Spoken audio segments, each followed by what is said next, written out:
जय श्री कृष्णा। राधे राधे। ओम श्री सूर्य देवाय नमः। जय सूर्य भगवान। नमस्कार दोस्तों, स्वागत है आप सभी का आपके अपने चैनल ज्ञान अर्थ में।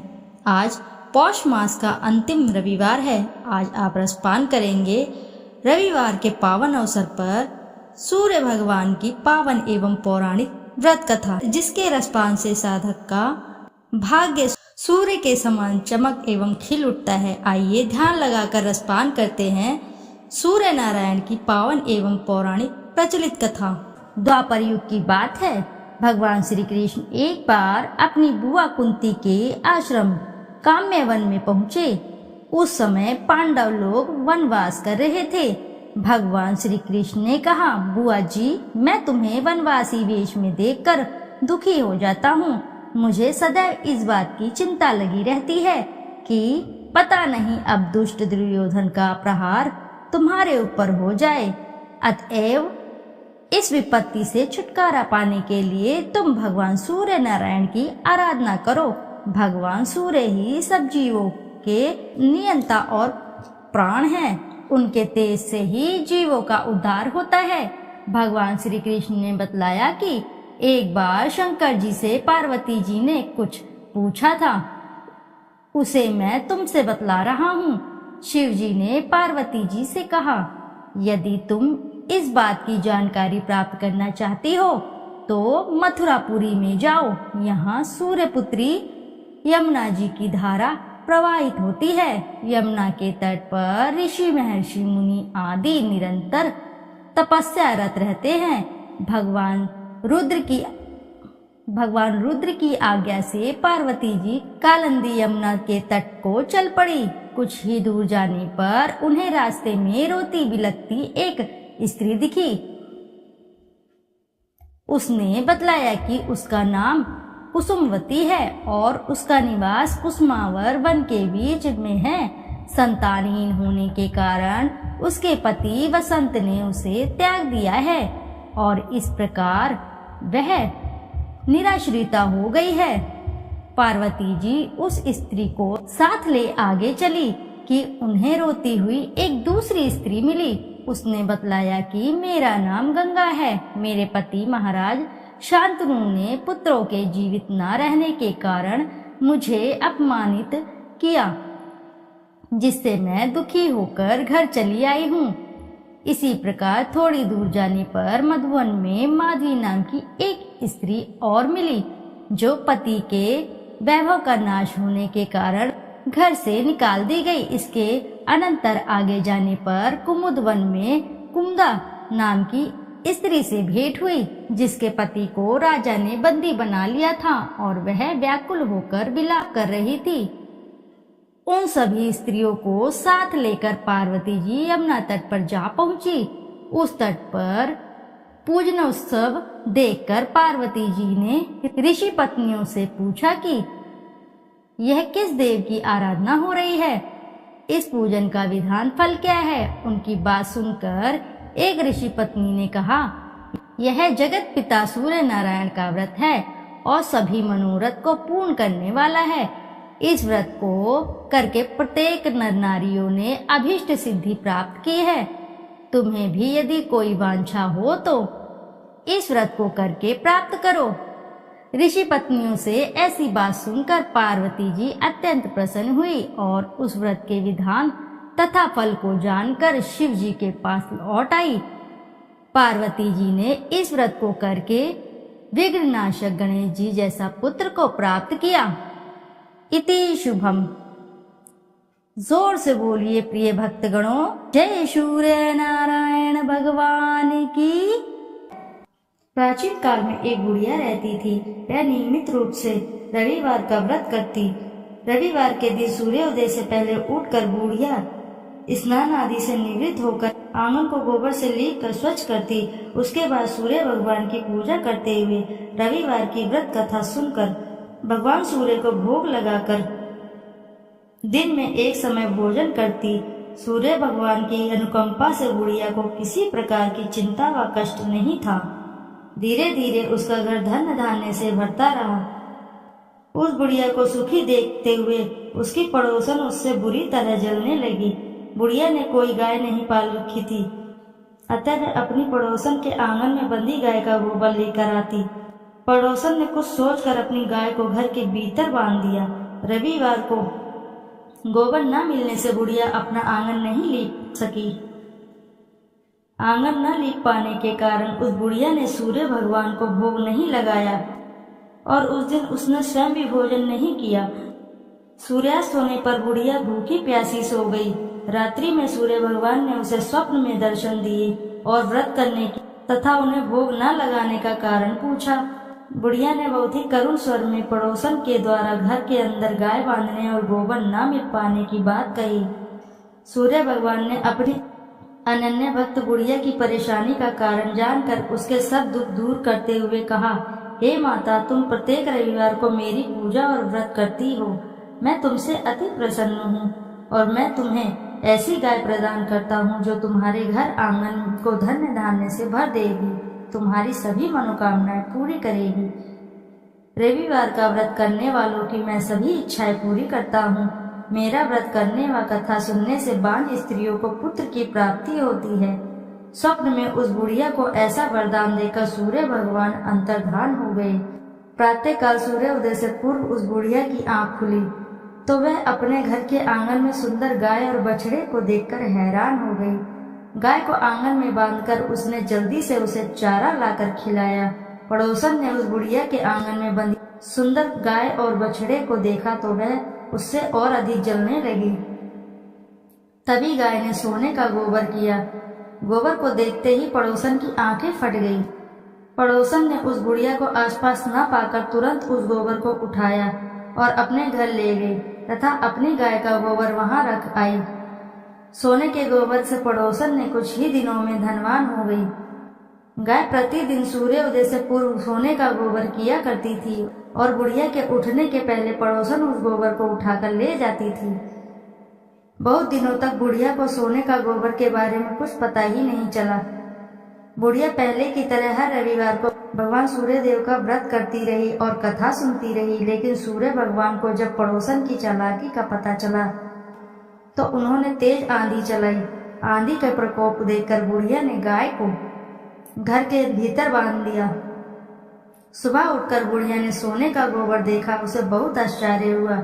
उस दिन के बाद बुढ़िया गाय को घर के भीतर ही बांधने लगी। सोने के गोबर से बुढ़िया कुछ ही दिनों में बहुत धनी हो गई।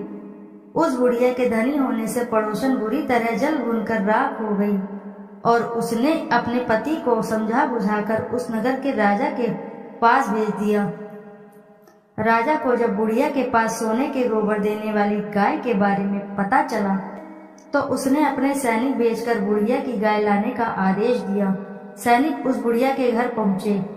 उस समय बुढ़िया सूर्य भगवान को भोग लगाकर स्वयं भोजन ग्रहण करने वाली थी। राजा के सैनिकों ने गाय और बछड़े को खोला और अपने साथ महल की ओर ले चले गए। बुढ़िया ने सैनिकों से गाय और बछड़े को न ले जाने की प्रार्थना की। बहुत रोई, बहुत चिल्लाई, लेकिन राजा के सैनिक नहीं माने।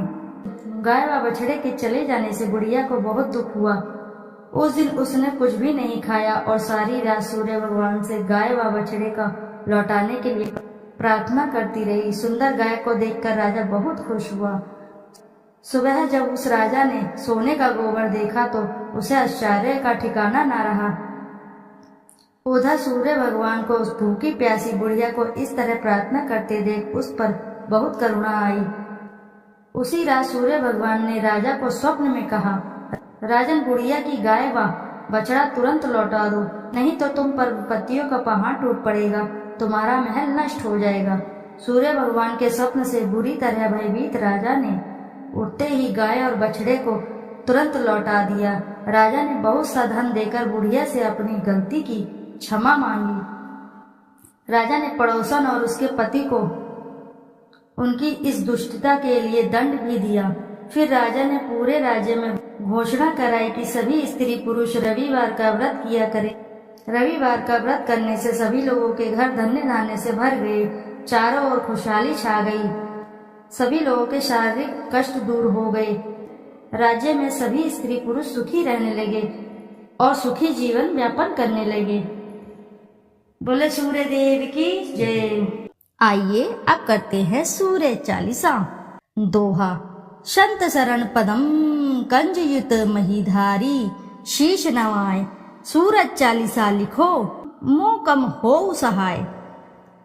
जयति जयति सूर्य भवाना, तव महिमा श्रुति वेद बखाना। सब सुख खानी भक्ति तब स्वामी, प्रणतारती उर अंतरयामी। अद्भुत ज्योति कला छवि भारी, तीन लोक से शोभा न्यारी। युग सहस्त्र योजन परवासा, अतुल तेज बल अतुल प्रकाशा। कुंडल ललित हार गल राजे, शोभा निरखी मदन मन लाजे। श्वेत पदम अरु चक्रही धारे, सकल जीव को तुम रखवारे। उदय भय त्रिभुवन तम भागे, तजी निद्रा सब जीव ही जागे। नित्य कर्म सब लोगन करी, निज निज धर्म कर्म अनुसरहि। कहीं वेद तव द्वादश नामा, अखिल लोक सब पूरन कामा। रवि आदित्य दीनेश दिवाकर, हरत सकल श्रम जीव चराचर। उद्यम सर्वस नाम है राजे, जेहि के तन अतुलित दुति छाजे। वेगवान वाहन तव नाथा, ब्रह्मन करे नित प्रभु के साथा। अदर अमर जीते नहीं कोई, सिंधु मथे उत्पत्ति भई सोही। तब सुत कर्म महाबलवाना, समर जितेऊ अगणित भट नाना। तेहि सम नहीं जग में को दानी, जासो कीर्ति सब जगत बखानी। कश्यप पुत्र गरुण के भाई, अरुण नाम साथी कहाई। समय पाई जब राहु ग्रासे, त्रिभुवन में तब तम अति भासे। ग्रहण पर्व पंडित सब कहीं, मोक्ष हेतु सादर नर करहीं। स्नान दान अरु व्रत अचारा, करहिं यत्न जेहि हो उदारा।